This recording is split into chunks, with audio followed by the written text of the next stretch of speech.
GM. Hello everyone, and welcome to my rather delayed commentary of round 3 from the British Chess Championships. And yeah, it is a big stream, I do realise, but we can always cut it off, so you know, we'll just roll with it for a little bit. You know, it's taken me a week to do it. No, the reason I haven't done any videos for a while, it's just that I've been moving house this last week, and it's coming to an end now, so I'm hoping to have more time, even though my house won't have internet for I've been told a couple of weeks, but I'm able to film somewhere else at the moment. Anyway, on to round 3. So as you saw in the last YouTube video I did on the British Champs, I lost to Adam Ashton, where Adam played a very good game. So I was only on 50% at this moment, and in round 3 I was paired against the sniper, Charlie Storey, who is quite a famous personality. I like Charlie. I think he's an entertaining guy who does good stuff for chess. I hear he's a brilliant coach as well. And in this game, well, I get the white pieces against him, and we're going to look at what happens. Quite a long game, so I'm going to skip certain parts to try to keep it reasonably short, but just show you the critical parts of the game. So with the white pieces, I started with d4, and Charlie is a very talented player. He actually got an international master norm in this tournament, which means you have to perform at 2450. So he performed at 2450 in the course of this tournament, and he's a very dangerous player. He beat Stephen Gordon in round 1, and he's famous for g6. If you want to learn more about his opening, the sniper, which is a very interesting opening, then you can go and buy his stuff directly from him or from the Chess Base website. And he basically talks about an opening where he puts the bishop on g7 and goes c5 early on. Interesting way to play. I decided to get my move in first, h4. And, you know, I'm a man of my principles, and if my opponent goes for a move such as g6, I'm going to use Harry to try and attack that pawn, as you may know by now. For example, if he goes bishop g7, this is exactly the kind of thing I want to occur. h5, I've talked about this many times before. I have ideas of taking or pushing on with that little pawn, causing all these problems. So Charlie played knight to f6. So had I pushed on, he could take it. And now I played knight to c3, a very natural move. I'm trying to now get Charlie into the Jabava London system. If I can play e4, I will. And if he plays d5, we're into the Jabava London system after a move such as bishop f4, an opening that I filmed for Ginger GM. So I know quite a lot about this. Charlie with c5. I pushed on. This is the most critical move. This pawn is very useful for the rest of the game. And I kind of like these positions where you meet c5 with d5, but you don't have a pawn on c4. I mean, often this position can be reached, and it has done in quite high level encounters via the move order c4, g6, h4, c5, and now d5. But I think not having a pawn on c4 helps white, as we're going to see later on. So compared to the normal position, this position here after d5, I prefer it because later on this square can be used for my pieces. And I can also blunt out the bishop on g7 by playing c3. And these two little things help. So d6, e4, taking the center, bishop g7. And our main idea against this setup, bishop b5 check, a disruptive check. There are two ways to block this, bishop d7 or knight d7. The point is, if knight d7, we should now stop an idea of a6 and b5. So we should go a4. And after, let's say, a6, bishop e2, castles, it's a little bit hard for black to get control of this square. I mean, I could go h4 here. And if the knight ever comes in here, he has to watch out for f4. So this knight's not very stable on the e5 square. And in the game, if bishop d7, you could even retreat the bishop back, but then again, you have to watch out for b5. a4 is a better move. And now, if black castles, I would have played bishop e2 here, and your opponent can't use this square for the knight, so it's misplaced my opponent's bishop. So this is a common theme.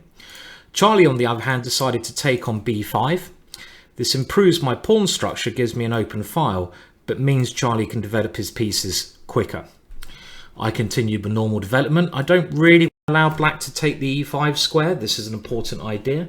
So I went knight to f3, and now queen to b6. A rather surprising move, because now we see something I mentioned earlier, this square, very useful square for me.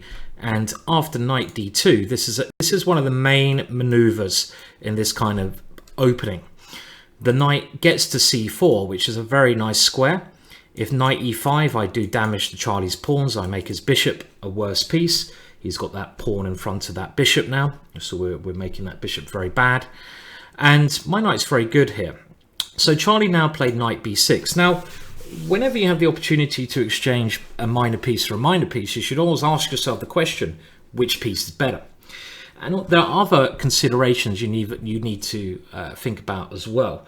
Now, this position, black is slightly more cramped than me because I have two pawns in my opponent's half of the board. So black is certainly more cramped. Now, another rule you should consider when exchanging pieces is if your opponent is more cramped than you should try to avoid exchanging pieces because he has less squares to maneuver as a general rule. I also like this knight, and I thought the knight on b6 had nowhere to go, so I didn't like the idea of exchanging. After knight e3, this knight seems to be doing nothing. And the point is, if castles, which Charlie played, I now can play h5. Here comes Harry. The little guy is causing a lot of problems. And if knight takes h5, my knight can come to f5. This is a main attacking idea. I want to get rid of that strong defensive piece, the bishop on g7, and my knight is clearly doing something good. So we now did a little bit of maneuvering. Now I'm not sure I should have taken here. I may have wanted to keep Harry for later on, because in actual fact, after this occurred, I played king f1, getting my this file, queen d7. I played g4. I wanted to move this knight, but in this position, I'm not actually sure about the way I've played this, because I've given Charlie play on the F file, and I thought in the game here that he's played well, he's gained some activity, and you know, I could overextend my position here, so I thought this might be about equal. Now, I didn't like his next move, knight e8. I wasn't sure where this knight was heading. Okay, around here, seems to be going the wrong way. Most of the action's on the king side, and I was much more worried about a move such as e6, where Charlie can open up another area of attack on the E line, something along this idea here. So I thought this was a much better idea, just trying to get active. I was very happy to see knight e8, because now a nice maneuver. Queen f1, bishop e5, queen h3. And this just caused a little bit of pressure against my opponent's position. And after rook f7, I was still fearful of this e6 move, when actually I thought my king might become weak.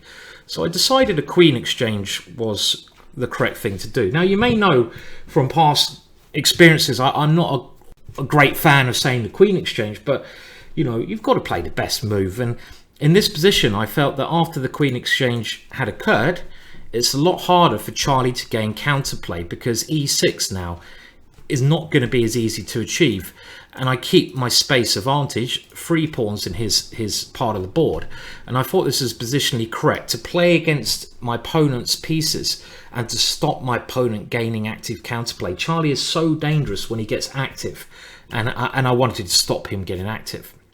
So we now had an exchange on this square, knight c7. I now played a rather bad move. I should just go c4 here and lock things up. This would have been much more sensible, and these knights now look really silly. I don't know why I didn't play this move. I played knight g4, going for activity, and now rook b1. But I allow Charlie to put his knight on c4, and this kind of controls my bishop, so I shouldn't have allowed this. This is a very good piece. So let's skip forwards a little bit. We had a bit of maneuvering going on. I tried to defend this pawn so that I had ideas of knight e3. What I'm trying to do now, what I was thinking is, right, there's nothing immediate I can do, so I want to exchange off my opponent's best piece, the knight on c4, and slowly target his weaknesses. What is his main weakness here? Well, I thought it was h7 because he can't move that pawn. It's a backwards pawn. So I wanted to swap the knights off. This is what I'm trying to do, and eventually get a rook to h1 and take this pawn. So I wanted to improve my king first and also get ready for this move later on. And Charlie played well. He played now on this area of the board, and he played b5, another good move. I didn't want to allow him to get any more active pieces, so I thought I would swap off rooks. Now, I don't know why he didn't take on a6. That would have been slightly better. It doesn't make much difference. I play king f3, improve my king, and we get a very critical moment after knight c7 and now king d3. And this is really a turning point of the game. Now, this is a good question for you guys at home. Chess is a combination of tactics and positional play. And in order to, you know, the main thing I've said in so many videos is if you really want to improve your own play, you really need to get into the state of way of thinking about your opponent's plans and stopping them or fighting against them. Now, after king d3, it should be pretty clear what I'm trying to do. I'm trying to go knight e3 and get rid of this piece here. I've got this better pawn structure on the king side, so if I can just eliminate these knights, I'm doing very well. The reason I put my king on d3 first is because I added more pressure to c4. Had I played, for example, knight e3 in this position, I'm not really threatening to take that knight even. Because after pawn takes, how does my bishop ever get in the game? You've got to think, I don't want my bishop to remain passive forever. So with the move king d3, I'm aiming to swap the knights off, and then play c4, and then get my bishop on this good diagonal, which helps my position. So around here, Charlie should have thought, well, what's Simon trying to do? I can't do anything with my rook, can't really push my pawns, my bishop's not doing anything. It's only my knight that I can play with. And I'm sure, you know, Charlie's a great player, but I'm sure, you know, a lot of grandmasters would have seen my idea of knight e3 and aimed to have played against it. In the game, Charlie played king c8, a rather bad move. Let's just show how my position improved. After knight e3, well, I've got what I want. Charlie came backwards, and now I got c4 in. We'll show some more moves. Pawn takes c4, knight takes c4. The knight went back, and all of a sudden, my position has drastically improved. My bishop is great, my knight is good, my king is active. I've got rid of my double pawns, and this position now is very difficult for Charlie to defend. My opponent's pieces are also very bad. I've pushed them backwards. So the important question is, after king d3, what should Charlie have played? And had he have played this move, I think it's pretty dead equal. And, you know, a draw is very likely. So pause if you need to. Well, the move I thought Charlie would play is to reinforce this square. This is the important square. And had he had played knight a8, a very nice move in the spirit of the Nimzovich's knight h1, for those of you who are advanced enough to understand or remember that game, I'm not sure how I'd have broken through here. Let's say knight e3, continuing my plan, and now knight b6. And you can see by reinforcing this square, my bishop is hopeless in this. I'm not worse because my rook is always good, but how do I make progress? I don't know. I can't get through this blockade. So this knight a8 move at the time I was quite concerned about as a way to hold the position. So that's a very good positional move. Okay, so let's fast forward now. And after some more maneuvering, I push Charlie's pieces even further back, and there's no need to rush in this position, but eventually I get my king side advance coming, and the position starts to get even more difficult for Charlie. Rook here, because I thought this was useful to have a switch around. I don't need to rush the position. Charlie's got to remain passive. His knights can't find good squares. And now the threat is knight to h6. Charlie's got to give himself the f8 square, and now the position is clearly getting better. I'm pushing him back, and here the key move now is f6, and I think the position was not defensible for Charlie. It was really that one move that, you know, gave him the bad position, and his best chance now was what he played to sacrifice the piece and take here. And it kind of looks like he's getting a bit of activity, but after my next move, bishop c1, this should be a winning position for me. It was actually quite hard to convert, because if I ever lose this pawn, the position might be a draw. I need to keep this pawn at all costs to try to win this position. Even though it's a piece for 2 pawns, there's so little material on the board, a lot of simplifications can happen. And I could also get down to having bishop and knight versus king checkmates, which of course I know how to do, but you know, I didn't really want to get that, as it's one of those ones, if you can't do over the board, it's rather embarrassing. I mean, I have trained in it, I've even got videos on my YouTube channel to teach you how to do it, but didn't really want to get that. And I just had to be quite careful here, and really it was always going to be winning. And the key, I thought some clever moves I played here. So let's have a look at this position here. I mean, there's a lot of tricks. If I take on d6, for example, Charlie, I thought, would have played, I think, rook to f7. And this position now, he's going to get my last pawn. And I don't think, you know, knight takes d5 is pretty hard to stop, or unstoppable. So I needed to play rook h1 first, with the idea of coming to h6, not taking this pawn. So if rook here now, I now play rook h6. Charlie played c4 check. This is quite clever, because if I put my king on one of these 2 squares, let's say here, and you've got to be so alert every stage of the game, he now goes rook here. And if rook h6, I end up probably losing this position, maybe a draw actually.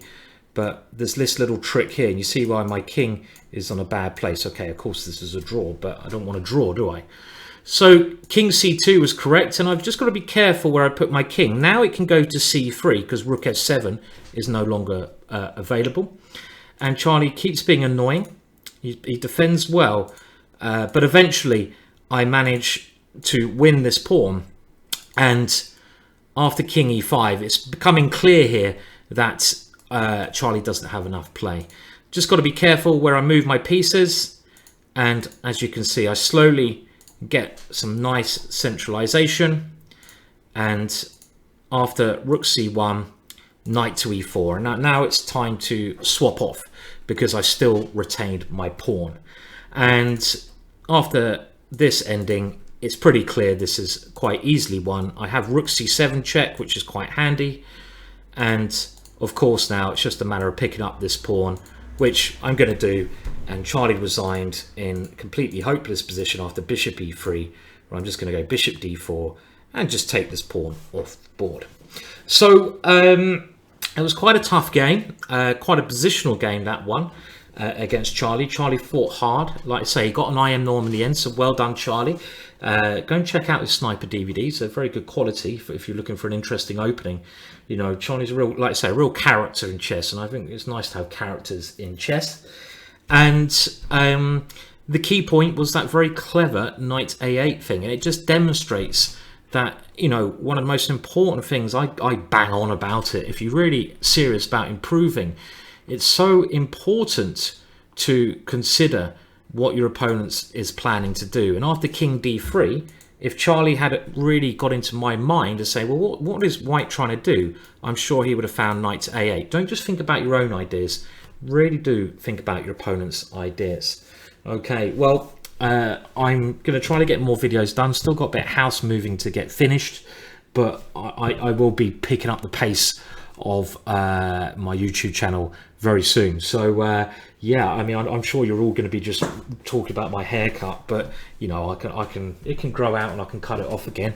50-50, you know, it does look a bit crazy, I know, but hey ho, you know, who cares? You know, who cares what people think anyway? Be strong yourselves, that's the main thing. And the results for round 3, let's put them up. Here they were. I was on board 12, so I got myself in a better position now. We'll have a look at my round 3 game soon. Mickey Adams going into the lead on 3 points, along with Ravi Harrier also on 3 points, and surprisingly Andrew Smith of Ireland as well. And then there's a big mix there. Nicholas Pert was too ill to play, and Richard Palliser got his first default win. But you can see it's still early days in this 9-round tournament. I say early days, it's actually a third of the way through the tournament. But clearly, as you can see from my score, I needed to get a couple of more wins together to have a chance of winning the British Chess Championships and getting my way into the top places. So we'll see how I got on in the rounds coming up in my next YouTube videos. Thank you for watching, and I hope you have a good day. It's very sunny over here in England. I might be streaming later if you get this in time, but again, I need to get internet in my blooming house first. So cheers and catch you later.